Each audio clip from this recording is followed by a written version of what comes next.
Is there anything you would have liked to say to my father or any of your kids that you never had the chance to?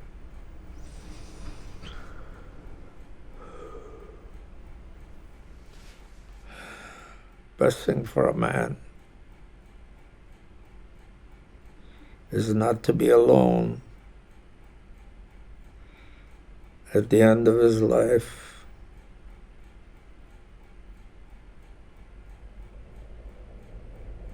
I know that.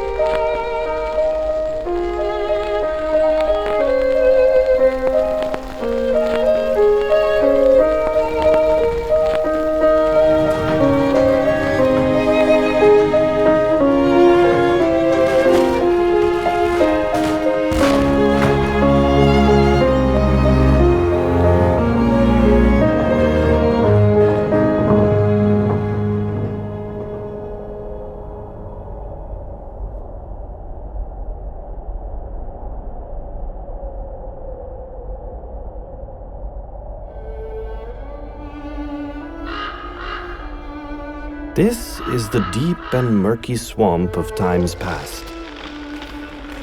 There are lives in here that can never be known, like that of the hermit who lived alone in the bush with no family or friends. When he froze to death, he left behind no trace of himself. He simply disappeared. But for those who bore children, there always remains something. A vague memory, a photograph, or just a resemblance.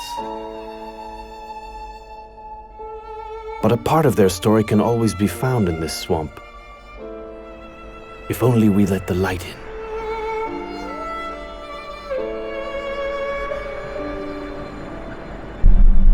The story of my grandparents begins deep in the northern Canadian wilderness at a remote lumber camp 1,000 kilometers north of Toronto.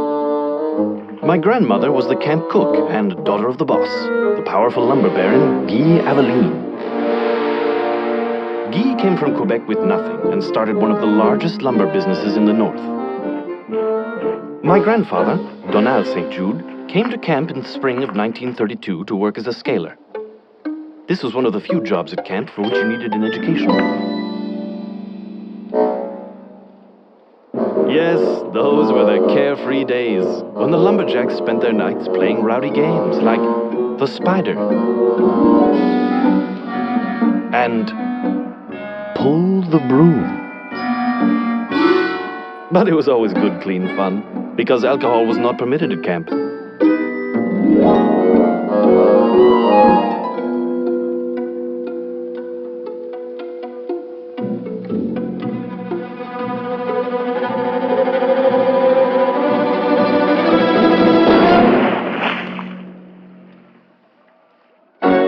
But while they played hard, so too did they work hard. For this ragtag group of French Canadians was some of the most rugged this country has ever seen. In the winter time to the woods we go, where lakes and trails are covered with the ice and Real work began in the winter, when the ice roads froze over, allowing the horses to haul the logs onto the frozen lakes. logs for the big spring drive.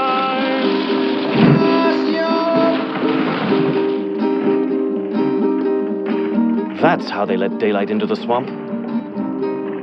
And once the trees were felled and bucked, my grandfather set to work measuring the board feet within each log.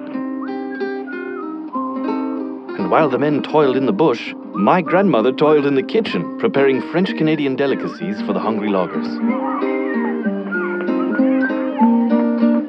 Several winters passed in that secluded place, far from the eyes of the world, and in this time, the St. Jude family was born. Watch the slippery slope, old horse, for the sled is loaded hard. One false step or a hanging limb could mean sweet by and by. Lay the logs out on the lake while winter still is king. We'll leave them lie asleep until the break up in the spring.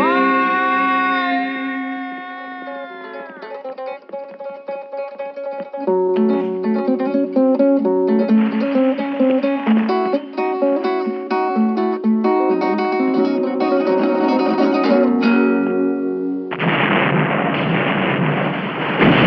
was during the spring breakup of 1940 that my grandparents decided to leave camp life behind them.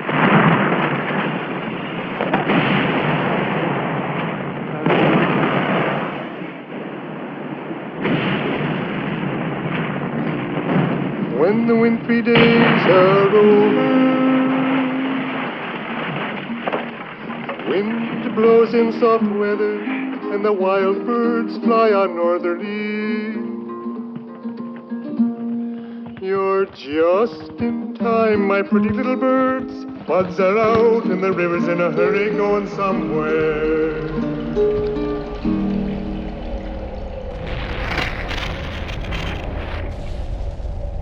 My father was born in a house by a river in the tiny hamlet of St.Jules, Ontario. But all that remains of that time is this photograph and a song.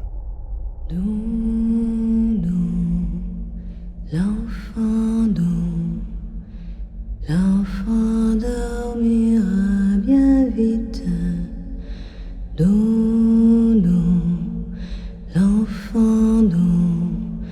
L'enfant dormira bientôt.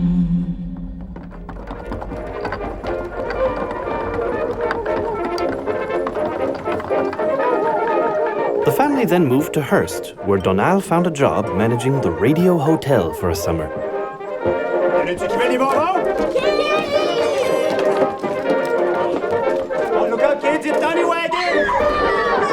Hearst was the last stop for many resilient frontiersmen before they set off into that great northern expanse of Canada. Their last tastes of civilized society were had here, and my grandparents were there to provide them.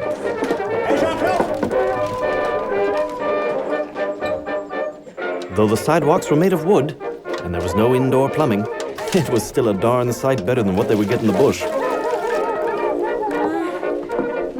That's my father at only 6 months old. He, of course, has no memories of this time. There are just second-hand stories and old photographs with which to construct this scene. Santé, gars.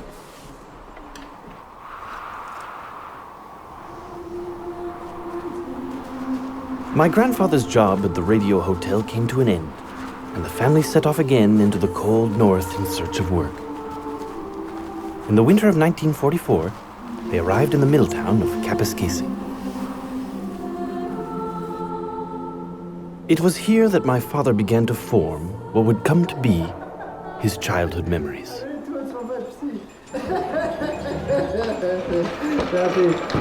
Oh, mon chien. Papa! Fais dodo, Maurice. Oui, fais dodo. Ferme ta gueule, Edmond. Où c'est que t'étais, Calice? Hein? Où c'est que t'étais? Je dois envoyer ton fils te chercher? Mais c'est de la mienne, d'abord! Un petit verre. Hein? Oh, c'est ça. T'es en train de dépenser toute notre allocation familiale sans bière, Donald!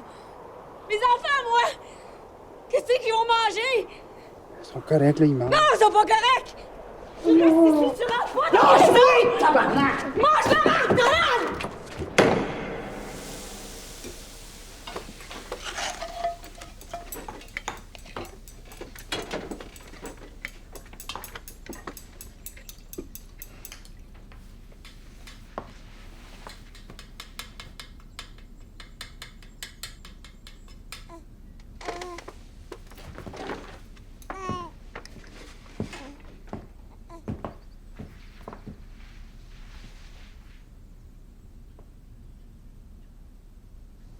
Où est-ce que tu vas?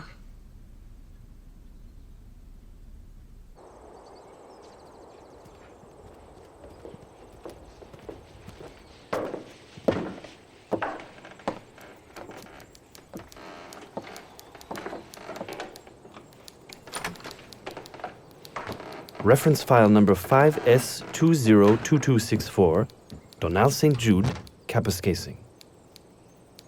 Dear Sir, the captionally noted person asked me to write to you advising you of his circumstances. As a result, I have both him and his wife in my office at this time. From statements that they both gave me in their language, French, I find that the husband and wife have decided to break up their home. Their 5 children are going to the convent at Hearst and to the houses of relatives, and the father is paying for their keep. As he is responsible entirely for their upbringing, he feels the checks should be made out in his name. His wife, Hélène St.Jules, is very willing that the above be done, as she seems to want to live a different type of life than a wife and mother. Trusting this information will be helpful to you, I remain yours very truly, B.G. Walsh, Buke G. Walsh, Chief Constable, Kapuskasing, Ontario.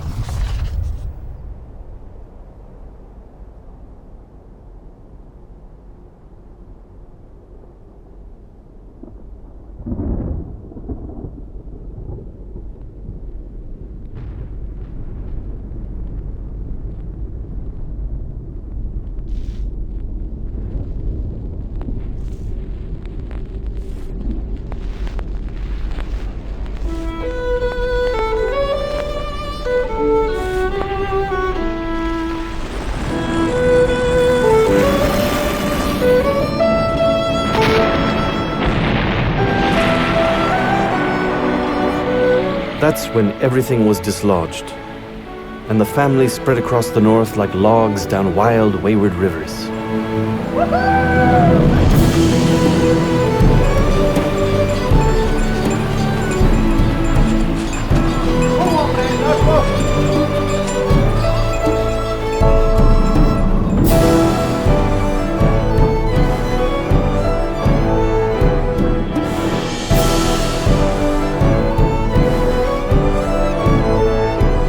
In 1945, my father and 2 of his brothers were left in a convent in Hearst, Ontario, and my grandparents went their separate ways.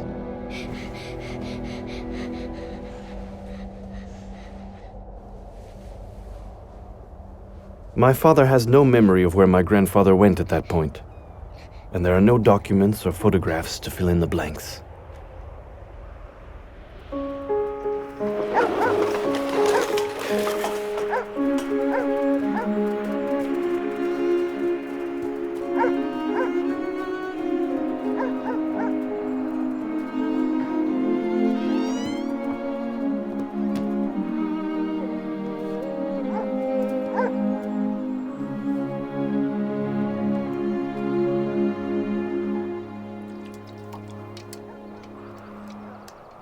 And at a lumber camp, somewhere deep in the bush, my grandmother was working, and all of her children were gone. She signed them away. But a family history is a bottomless swamp filled with sinking memories. And if we go there in search of the dead, we can't expect to find answers.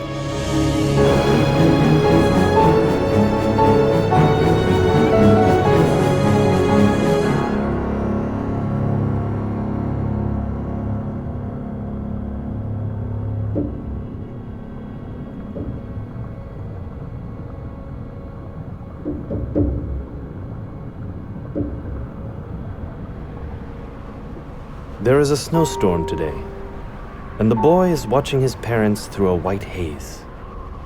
They are talking in hushed tones next to a small wooden house, but the words are being swallowed up in the hollow northern wind.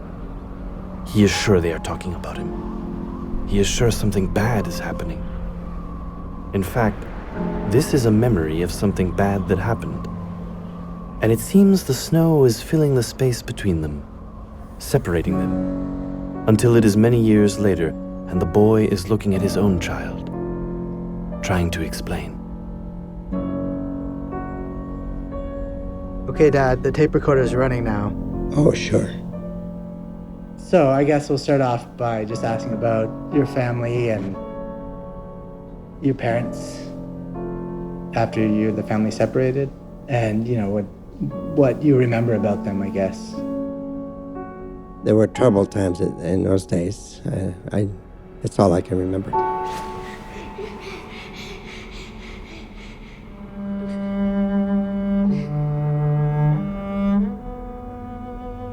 So when they separated, did they intend to bring the family together again at some point, or?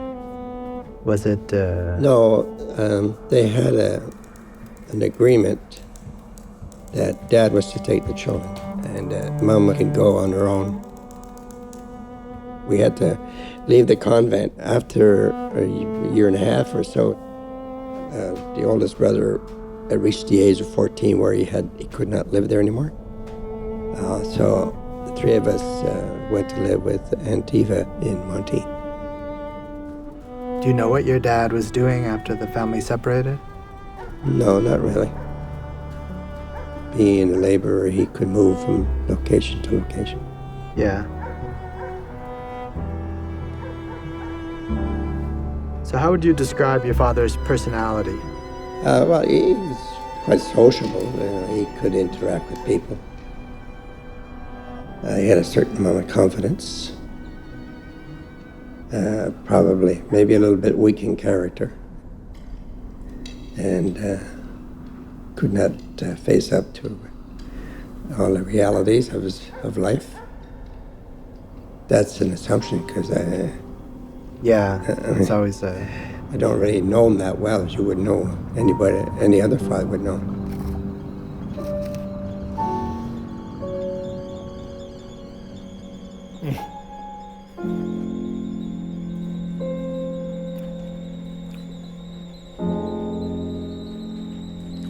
I like to eat them before bed.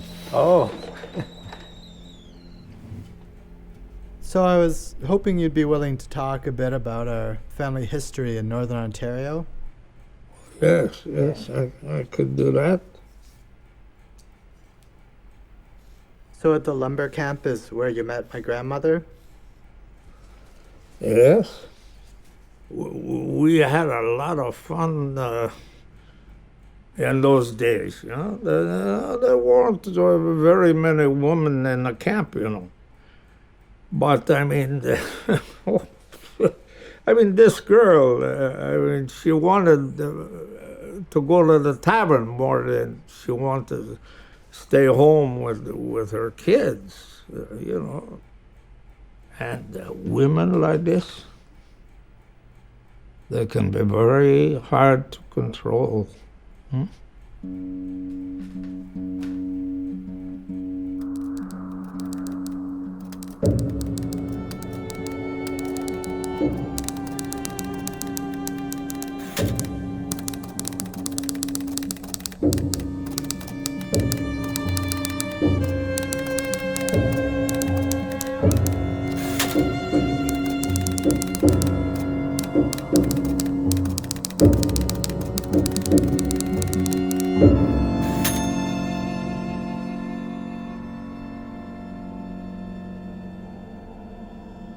So why do you think she gave up custody? I mean, it was a pretty rare thing at that time for a woman to do, wasn't it? Well, it's always tough for any mother to give her children up.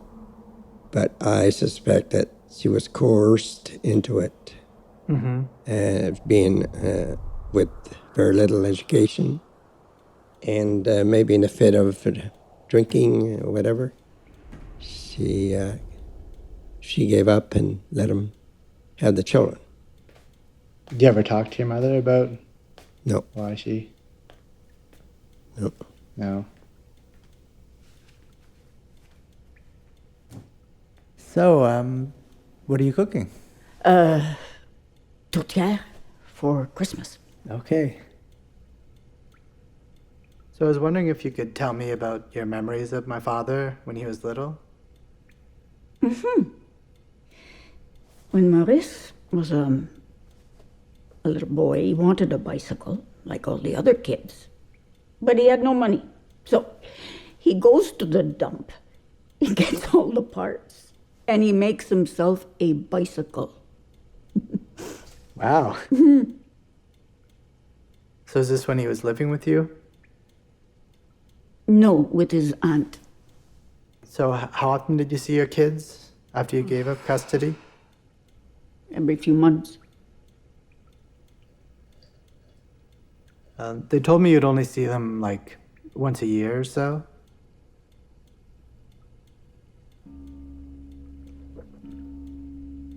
I had to work. I was always in the bush working.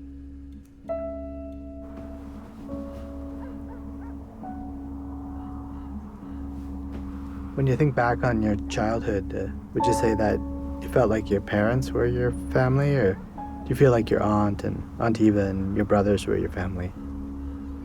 Aunt Eva was treated us like a mother. She was good to us. So I felt very close to her. And as Silvio got older, he sort of took the father image. I'll tell you one thing. I always knew that they were my children. They were mine. I was in charge of them. I never forgot that. He was supposed to support us because the fact that he was taking care of the children, he got a check, Family allowance? family allowance checks. But he was supposed to support us and pay our board. But he didn't always have a job, and the money didn't always come in. Did you always send them money? Did you always send them money? Well, I mean, no work, no money. Sometime, I mean, I had... Were you drinking very much in those days? Oh.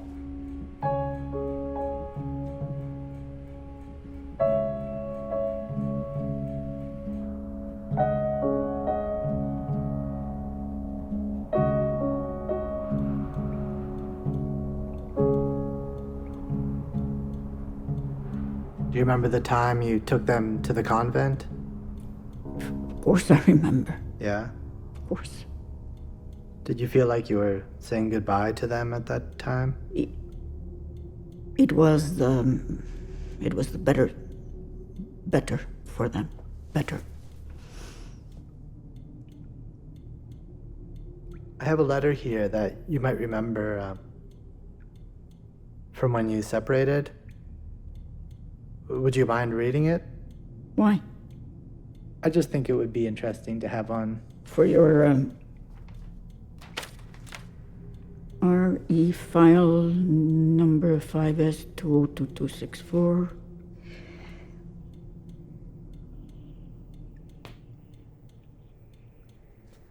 What would you say your parents left you with?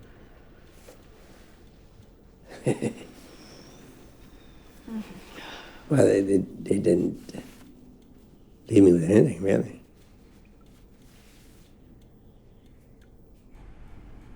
I mean, it's all gone. It's just those little incidents that I remember that I told you about. There was hardly any relationship at all.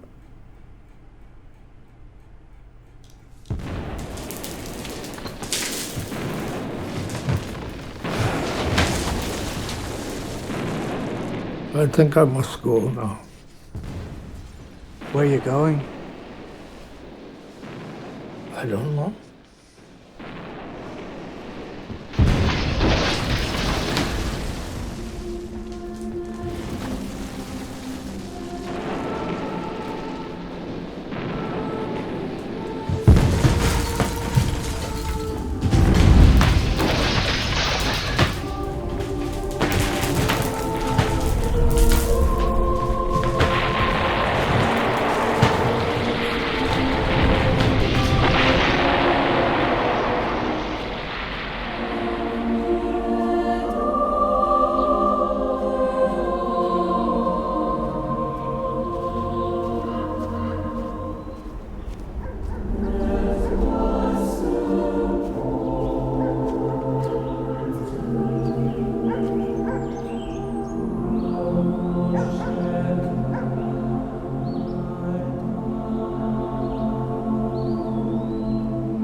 These are my real grandparents.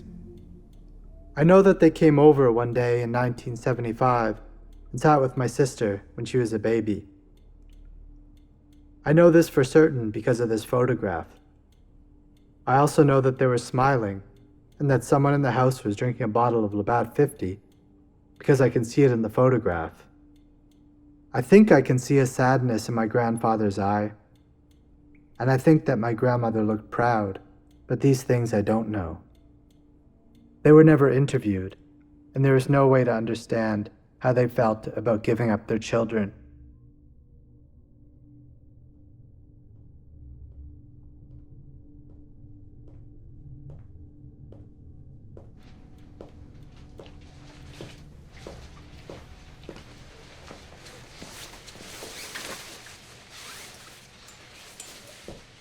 So could you tell us a bit about your mementos?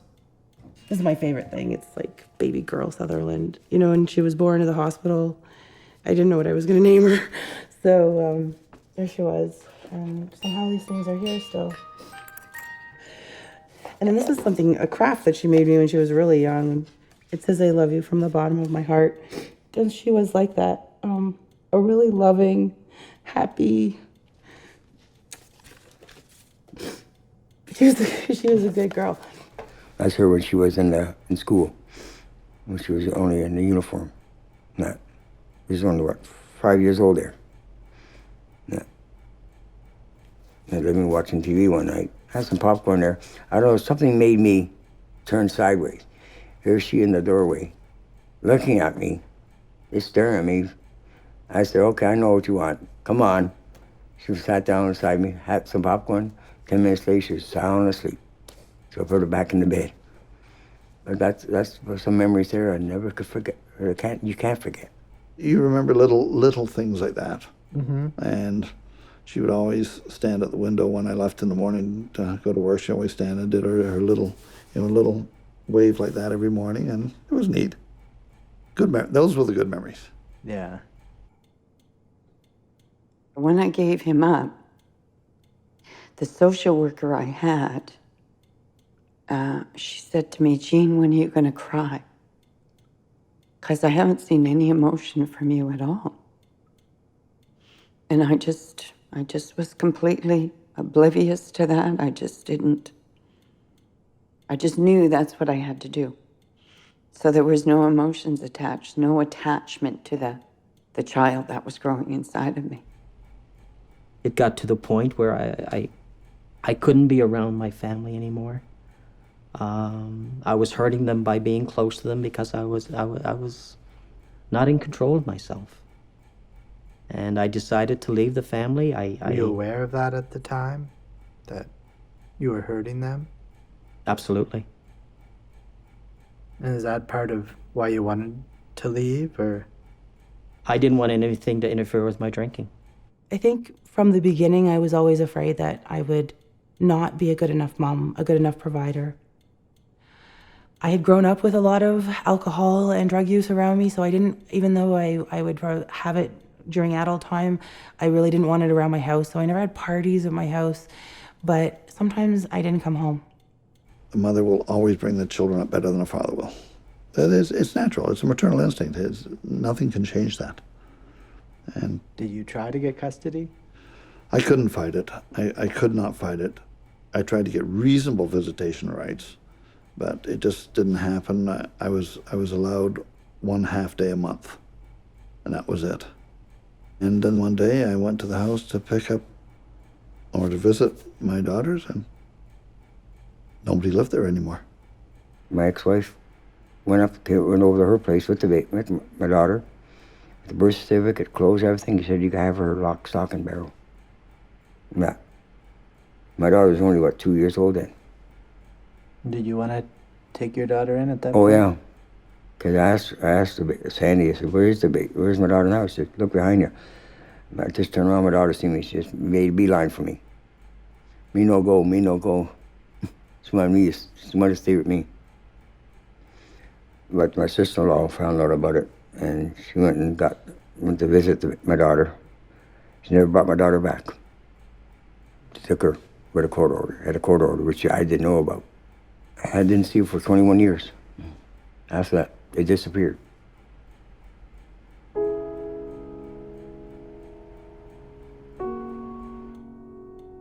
I think that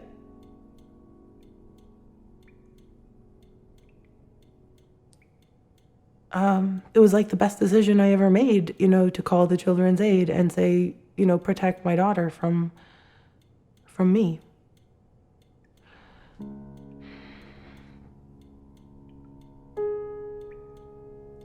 Earlier on, people say, well, how can you walk on your kids? You're rotten. I won't put up with that all my life. It's not true. But that's the way people perceive it. So you try and get around it. So you build a shield and say, no, I don't have kids. And leave it be at that. How do you forgive yourself for creating that type of home where Dad has walked away? He's left you to fend for yourself.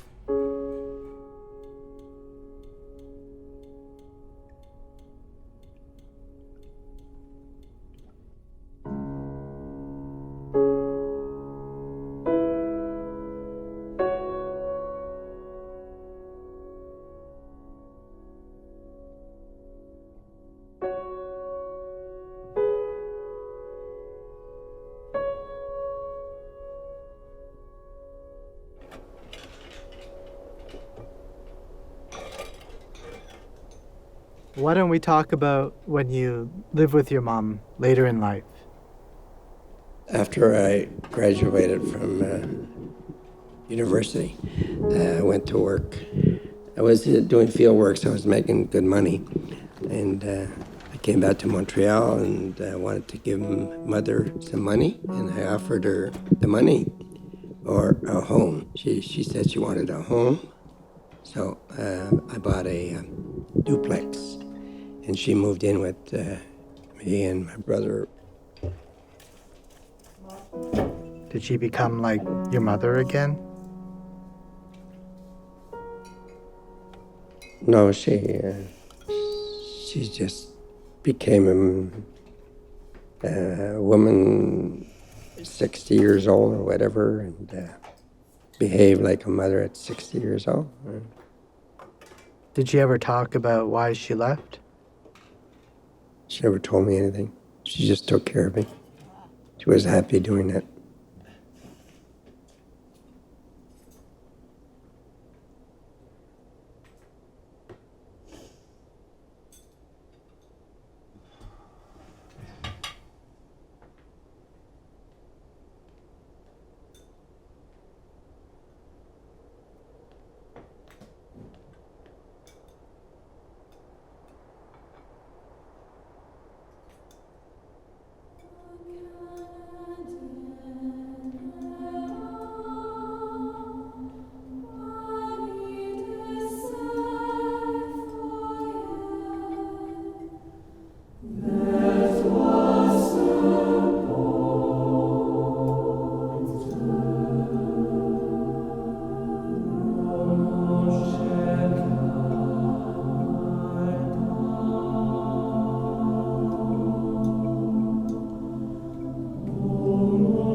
Français flamands qui voyaient nos tourments qui sont si grands, apprenez la misère que nous avons souffert pour sauver l'honneur de la France.